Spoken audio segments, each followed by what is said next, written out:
So over here you can see that I have a video clip, and if I were to press the play button, you can see that the person is walking forward right here.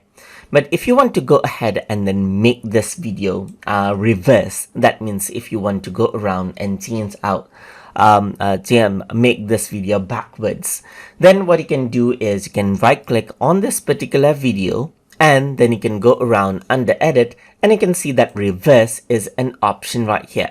Once you do that, it says it's reversing the clip, as you can see right here, and depending on the length of the clip, it does take some time to process. So what it is doing is it is taking all of the clip right here, and then it is making the video backwards right here.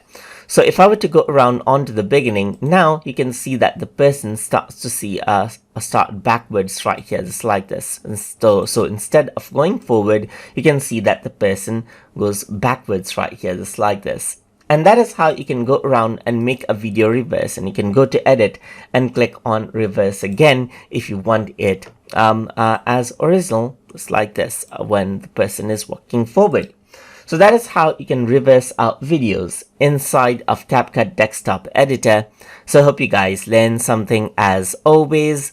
And as always, please like, comment, share, and subscribe.